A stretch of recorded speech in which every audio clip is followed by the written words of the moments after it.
trying to use the flies because it was a little bit hot, but it was like using midge, something under the water, trying to get it down. And I think the trolling, I saw some people doing. I used a midget once. It didn't work. Yeah. Oh, a midge. What was her name? Sorry. Did I say midget? No, you said midge. I said midget. Oh, okay. I was thinking it didn't work. Yeah. Anyway. You have a thing for midgets. I do. I find them hilarious. And beautiful. It depends. That's a very depending type of thing. I find them more fun than anything. Yeah. There was a guy that I used to see at my old job, and he drove a big old truck, and he was a midget, and he would jump out of his truck. He had like the controllers, and then he would jump out, and I'm like, that's just odd. Like, why would you pick that? There is a town in Downey that is all midgets. Where is this town? I must see this. I kid you not. My brother took me there because he thought it would be funny. But I was so intrigued. Like, I was like, all these are miniature houses. And it looked like... Did you have to crawl up to the Starbucks window? Point in my life, there was no Oompa Loompas yet. Like, there was no Charlie and the Chocolate Factory yet. Well, there's Charlie in the... I mean, that came out in like the 70s. Okay, so at this point in my life, I had not seen that movie. Oh, okay, fair enough. I'm a kid, right? And so I had... if I had seen Charlie and the Chocolate Factory, I put it out of my mind that there was an actual town in real life like that. That is awesome. So, I need to find this place. I'm sure my brother knows where it is. I wonder if they have a Starbucks. We could probably Google it. I wonder what their sizes are called. Do they call them tall, grande, and venti, or do they call them small? small? It was okay. So it was like it wasn't a gated community, but it was definitely a community. So they had to drive out and go to the store and everything, but everything inside of that community was midget housing. I'm sorry for all of our midget fans, if there is any out there, but I just find that awesome. I mean, if you don't know, maybe they could be listening and be like, "We're gonna go to the midget town. Like, I need to live in that area. I want to go." And you could drive in and out of there. Like, it wasn't like they have visitors. It was just like if I walk in there, they're gonna be like Godzilla. Okay, so I didn't go inside any homes, but I know they were miniature. I don't know if like a normal sized person could just walk in, but everything was definitely smaller in size. And of course, I'm a kid at this point, so maybe it was a little bit bigger. But I know there was a midget. Like the whole thing was midget area. Oh my gosh! Yeah, it was. I need to go. I'm sorry. I need to go. We're gonna look it up. I'm gonna look it up right this minute. Midget. I don't know how we got on midgets. Oh, because I was talking about Midge. I was talking about Midge. Yeah. Go. Yeah, so, I saw people doing trolling, and they had the weighted line, and I don't have that yet, and I want to get better at it, because there was a couple of people just doing quite well in the summer. And then I did a little research that there is, if you want to extend your trout season, one of the best ways to do it is just to get a trolling, like, weighted line and a fish finder, so you know kind of where the fish, what depth that they're hanging out at, and then just kind of using your trolling weighted line to get to that point. And so it's another technique that I want to get better at. I'm not familiar with, and it's something that should be pretty easy to do since I'm spending a lot of time on the kayak. Let's get a weighted line out there and trying to get better at that, and maybe do some videos, doing some how-tos, just the overall experience on weighted line on kayaks. I don't see too many kayak fishermen doing videos like that. So unless I get a spot lock, it's going to be hard to kind of hang out with people that I'm fishing with if they're on a boat, because they got the anchor and I can't stay in one spot. No. So, did you find the midget town? There is one in Downey. I'm trying to locate exact coordinates because I'm going. You take the family. I'm just gonna go. No, just me. Like some sort of weird perv.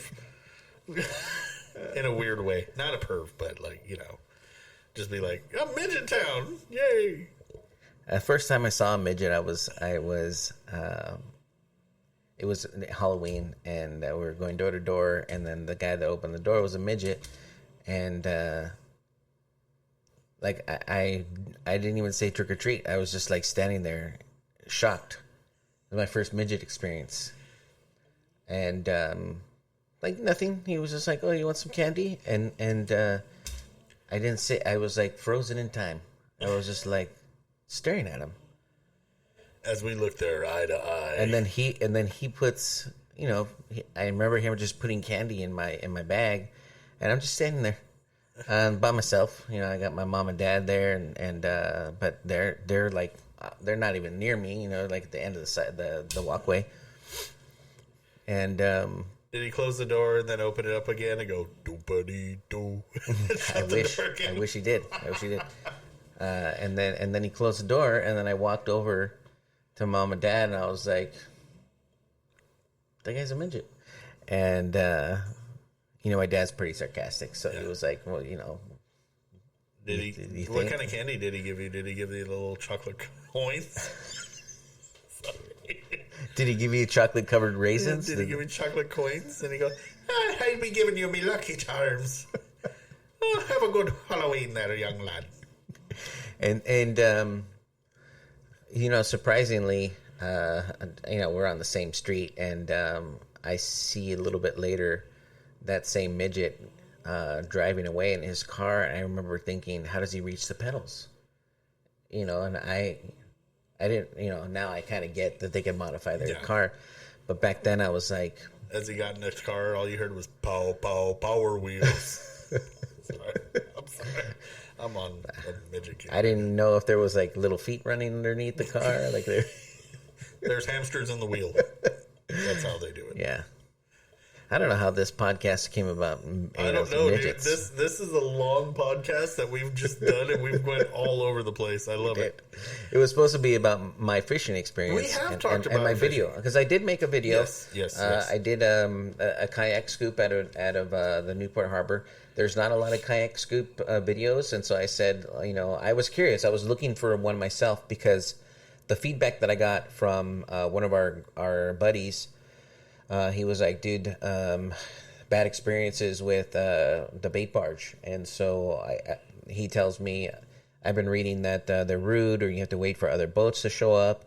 And so I was like, well, let me go online. So I was researching kayak fishing, and I didn't see anything. And so I was like, I'm going to make a video. So I have had nothing but positive experience getting a kayak scoop. I just, even if they're not outside, I just float up to the barge. You just have to be in their position where they say, turn around, come back this way, park this, kind of. Yeah.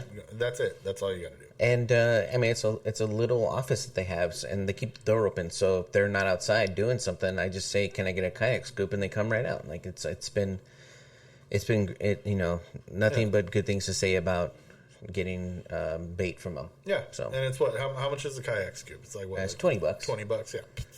And they, the kayak scoop will last you the whole time. I always have more than enough sardines. Yeah.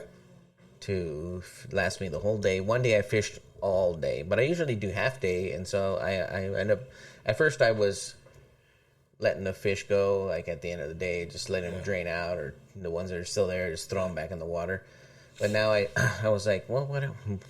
Anytime you have some left over, we can use them for like catfish bait. You can use them. That's what I was gonna say. Like now I keep them. Like I got them I got them in the freezer now. Yeah. So I'm gonna use them as bait when I go back on the kayak, because they're use them for that. Use them for catfish bait. You can use them for the pier. You can use them for anything like that. Yeah. Works great. Thank you for that. No problem. I was already saying that, but the fact that you... I just wanted to reiterate what you were saying, just to show the excitement that I have right now. Loads of excitement. You look like that's like you had loads of something. I'm actually getting tired. I know. Tommy's been falling asleep while we're doing this. It is late on a Friday evening, so we'll wrap it up. But all in all, wrap it all up. We're going to. I'm hoping to do at least a podcast a month, at least one a month. That's the idea. Yeah. Tommy's still recovering. He's got some tummy problems. But we are getting on some fish. At least I am. I'm trying to get Tommy out to do some surf fishing. So he doesn't like feeling the sand on his feet. So we'll see. No, I don't actually. The recession kind of slowed down the boxes, although we do offer.